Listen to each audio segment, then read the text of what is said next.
किसी ने सही मायनों में इस लाइन को पहचान दी है तो वो है कारगिल युद्ध के हीरो कैप्टन विक्रम बत्रा, जिन्होंने 1999 के कारगिल युद्ध में अपनी अभूतपूर्व वीरता का परिचय देते हुए पाकिस्तानी आर्मी के पसीने छुड़ा दिए थे। और कैप्टन विक्रम बत्रा के दुश्मनों में इनका इतना खौफ था कि इनके दुश्मन इनको शेरशाह के नाम से बुलाते थे। कैप्टन विक्रम बत्रा की शौर्यता की कहानी लगभग हर देशवासी को पता होगी, लेकिन क्या आप जानते हैं कि देश पर अपनी जान न्यौछावर करने वाले इस जाबाज सिपाही का बचपन कैसे बीता और आखिर क्यों इन्होंने एक लग्जरियस लाइफ वाली नौकरी को छोड़कर इंडियन आर्मी में जाने का फैसला किया। तो आज के एपिसोड में हम आपको इस वीर बहादुर सिपाही के जीवन से जुड़ी कुछ ऐसी ही रोचक बातें बताने जा रहे हैं और साथ ही आपको ये भी बताएंगे कि आखिर कैप्टन विक्रम बत्रा एक परमवीर कैसे बने। और हमें उम्मीद है कि ये जानने के बाद आपका कैप्टन विक्रम बत्रा के लिए सम्मान और भी बढ़ जाएगा। कैप्टन विक्रम बत्रा का जन्म 9 सितंबर 1974 को हिमाचल प्रदेश के पालमपुर जिले के एक घुग्गर नाम के छोटे से टाउन में हुआ था। इनके पिता का नाम गिरधारी लाल बत्रा और इनकी माता का नाम कमल कांता बत्रा है। कैप्टन विक्रम बत्रा जुड़वा भाई थे और इनके माता पिता ने इनका नाम लव और कुश रखा था। लव यानी विक्रम और कुश यानी विशाल, और लव यानी कि विक्रम अपने जुड़वा भाई विशाल से 14 मिनट पहले पैदा हुए थे। विक्रम बत्रा ने अपनी शुरुआती शिक्षा डीएवी स्कूल और उसके बाद पालमपुर के सेंट्रल स्कूल से प्राप्त की और आर्मी कैंटोनमेंट में स्कूल होने की वजह से आर्मी के अनुशासन को देख और पिता से देश प्रेम की कहानियां सुनने पर विक्रम बत्रा में स्कूल के समय ही देश प्रेम जाग उठा। कैप्टन बत्रा शुरुआत से ही बहुत ही ज्यादा एक्टिव थे और उनकी हमेशा यही कोशिश रहती थी कि वे हर चीज में आगे रहें, फिर चाहे वो पढ़ाई की बात हो या फिर स्पोर्ट्स की। और इसी वजह से वे एक बेहतरीन ऑलराउंडर थे। क्योंकि उनका स्कूल एक आर्मी कैंटोनमेंट में था तो इस कारण से वे स्कूल आते जाते समय वहां चलने वाली आर्मी की गतिविधियों को देखते रहते थे और सेना की कदम ताल और ड्रम बीट की आवाज को सुनकर वे अक्सर रुक जाते थे और सुना करते थे। और इसके बाद उन्होंने चंडीगढ़ में डीएवी कॉलेज से साइंस में अपनी ग्रेजुएशन की पढ़ाई पूरी की और इस दौरान वे एनसीसी के सबसे बेहतरीन कैडेट भी चुने गए और उन्हें गणतंत्र दिवस की परेड का हिस्सा भी बनाया गया।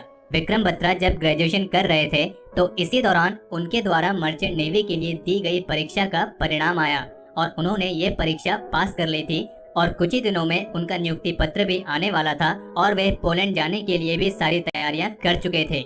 लेकिन फिर अचानक ना जाने उन्हें क्या हुआ, वे अपनी माँ की गोद में सिर रखकर बोले कि माँ, मुझे मर्चेंट नेवी में नहीं जाना है, मैं इंडियन आर्मी ज्वाइन करना चाहता हूँ। और उनका यह फैसला वाकई में हैरान कर देने वाला था, क्योंकि उन्होंने कई लाख रुपए की मर्चेंट नेवी जैसी नौकरी को ठुकराकर इंडियन आर्मी में जाने का फैसला लिया था और वे अब पूरी तरीके से मन बना चुके थे कि वे इंडियन आर्मी के लिए खुद को पूरी तरीके से झोंक देंगे। और इस फैसले के साथ ही उन्होंने पूरे जोर शोर से सीडीएस की तैयारी शुरू कर दी। और इसी बीच 1995 के आसपास जब विक्रम बत्रा उच्च शिक्षा के लिए पंजाब यूनिवर्सिटी गए तो उनकी मुलाकात वहां डिम्पल से हुई, जो उनकी अंग्रेजी की सहपाठी थी।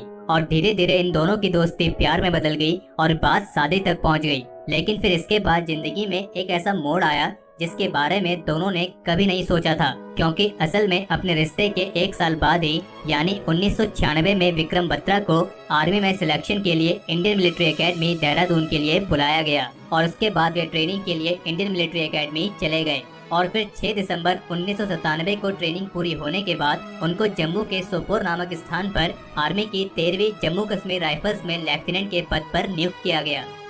तो चलिए बात करते हैं कैप्टन विक्रम बत्रा के शानदार मिलिट्री करियर के बारे में। तो जब 1997 में कैप्टन विक्रम बत्रा को 13वीं जम्मू कश्मीर राइफल में लेफ्टिनेंट के पद पर नियुक्त किया गया तो तभी से इस वीर बहादुर योद्धा की वीरता और निर्भीकता के एक नए अध्याय की शुरुआत हो चुकी थी। कैप्टन बत्रा को महज 18 महीने की नौकरी के बाद ही 1999 में कारगिल युद्ध में जाना पड़ा था और इस दौरान वे बहुत ही बहादुरी से लड़े और सबसे पहले उन्होंने हम फॉर राकी नाव पर भारत का झंडा फहराया था और एक के बाद एक मिली सफलताओं के बाद ही उन्हें लेफ्टिनेंट से कैप्टन बनाया गया। और इसके बाद आगे बढ़ते हुए उन्हें श्रीनगर लेह मार्ग के ठीक ऊपर .5140 को पाक सेना से मुक्त करवाने की जिम्मेदारी सौंपी गई।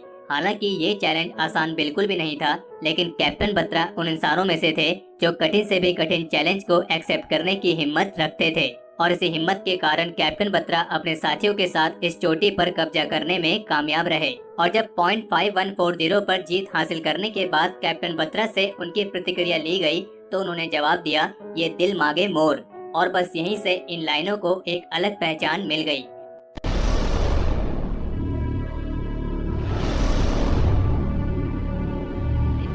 would have stopped at any point of time, we knew that we would have been the pinpoint target for them. Either we would have been there or they would have been there. We had already decided our success signal before advancing for the attack, and it was like Bravo company's success signal "Oye Aaya," which was passed to our CEO Colonel Joshi on the radio set. After the another bunker was captured, my company's success signal was "Ye Dil Mange More."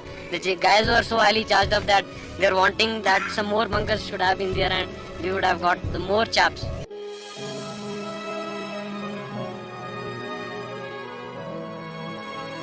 और ये दिल मांगे मोर का नारा देखते ही देखते पूरे कारगिल में दुश्मनों के लिए आफत बन गया और हर तरफ बस यही नारा सुनाई देता था, ये दिल मांगे मोर, ये दिल मांगे मोर। और जब ये युद्ध चल रहा था तब कैप्टन बत्रा अपने दुश्मनों के लिए एक बहुत बड़ी चुनौती बन गए थे और ऐसे में पाकिस्तान की ओर से उन्हें एक कोड नेम दिया गया था और ये कोड नेम कुछ और नहीं बल्कि उनका निक नेम शेरशाह था। They were on the same frequency which were we on our radio sets, and one of the Pakistani soldiers or officer, whoever it was, he said me my code name was Shersha. Oh Shersha, you have come. Don't try to come up, otherwise you'll have a tough time. And that was the time they gave us a challenge, and my guys they went wild. Okay, how dare a Pakistani troop can challenge us?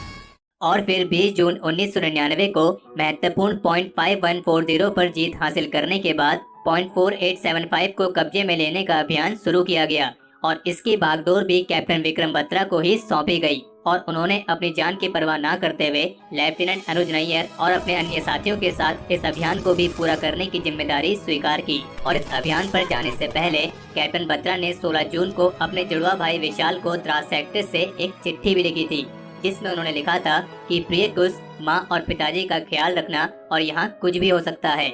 और उसके बाद वे 7 जुलाई 1999 को .4875 पर कब्जा करने के लिए आगे बढ़े और जब वे 7 जुलाई को .4875 पर कब्जा करने के लिए आगे बढ़े तब अचानक पाकिस्तानी सैनिकों ने अंधाधुंध फायरिंग शुरू कर दी और जब कैप्टन बत्रा ने देखा कि उनके साथी डेंजर जोन में हैं, तो वे तेजी से पाकिस्तानी सैनिकों की ओर शेर की तरह टूट पड़े और उन्हें मौत के घाट उतार दिया।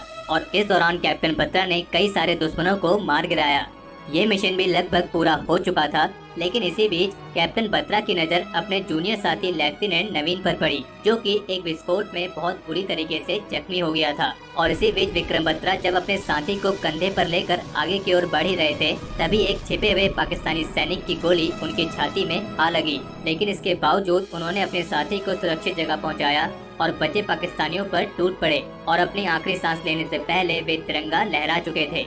और शहीद होने से पहले कैप्टन बत्रा के आखिरी शब्द थे जय माता दी। जब 1999 में कारगिल में भारत और पाकिस्तान की सेनाओं के बीच टकरार बढ़ रहा था तब उस समय लेफ्टिनेंट विक्रम बत्रा छुट्टियों में अपने घर पालमपुर आए थे और वे न्यूगल नदी के किनारे अपने एक फेवरेट कैफे में अपने कुछ दोस्तों के साथ बैठे थे। तभी उनके एक दोस्त ने उनसे कहा कि विक्रम, अब कारगिल में लड़ाई शुरू हो चुकी है और तुम अपना ख्याल रखना। तब विक्रम बत्रा ने अपने दोस्त को जवाब दिया कि डोंट वरी, या तो मैं कारगिल में तिरंगा लहरा कर आऊंगा या फिर उसमें लिपट कर आऊंगा। और .4875 पर जीत हासिल करने के बाद कैप्टन विक्रम बत्रा ने अपने इन्हीं दोनों वादों को पूरा किया। उन्होंने तिरंगा लहराया भी और तिरंगे में लिपट कर भी आए। और एक बार युद्ध के दौरान उन्हें धमकी भी दी गई थी कि शेरशाह, तुम्हारी लाशें उठाने वाला कोई नहीं होगा। तब उन्होंने अपने दुश्मन को जवाब दिया था कि तुम हमारी परवाह ना करो बल्कि अपनी जान को सुरक्षित रखने के लिए दुआ मांगो। और कारगिल युद्ध के बाद अदम्य साहस और पराक्रम के लिए कैप्टन विक्रम बत्रा को 15 अगस्त 1999 को भारत के सबसे हाईएस्ट मिलिट्री ऑनर परमवीर चक्र से सम्मानित किया गया। और कैप्टन बत्रा ने शहीद होने से पहले अपने बहुत से साथियों को बचाया था और उनके बारे में खुद इंडियन आर्मी चीफ ने कहा था कि अगर वे जिंदा वापस आते तो वे इंडियन आर्मी के हेड बन गए होते। और 2003 में आई बॉलीवुड फिल्म एलओसी कारगिल में अभिषेक बच्चन कैप्टन विक्रम बत्रा का रोल भी अदा कर चुके हैं। किसी भी सैनिक का बलिदान कभी भी छोटा या बड़ा नहीं होता है, लेकिन फिर भी कभी कभी हमारे सामने कुछ ऐसे बहादुर और निर्भीक सैनिक एक ऐसा उदाहरण स्थापित कर जाते हैं जिसे सुनने मात्र से ही हमारे रोंगटे खड़े हो जाते हैं। और कैप्टन विक्रम बत्रा भी उन्हीं वीर बहादुर सैनिकों में से एक हैं। और ऐसे ही वीर सिपाहियों के सर्वोच्च बलिदान के लिए हम सदा इनके ऋणी रहेंगे। इस वीर महान योद्धा ने देश के लिए अपनी जान कुर्बान कर दी थी और इसीलिए हम चाहते हैं कि आप इस बायोग्राफी को जितना ज्यादा शेयर कर सकते हैं उतना ज्यादा शेयर करें, ताकि हर एक देशवासी को इस वीर महान योद्धा के सर्वोच्च बलिदान के बारे में पता लग सके। और अगर इस वीडियो को लेकर आपका कोई सुझाव या सजेशन हो तो उसे भी कमेंट सेक्शन में शेयर जरूर करें। और अगर आपने अभी तक चैनल को सब्सक्राइब नहीं किया है तो चैनल को सब्सक्राइब करना ना भूलें। जय हिंद, वंदे मातरम।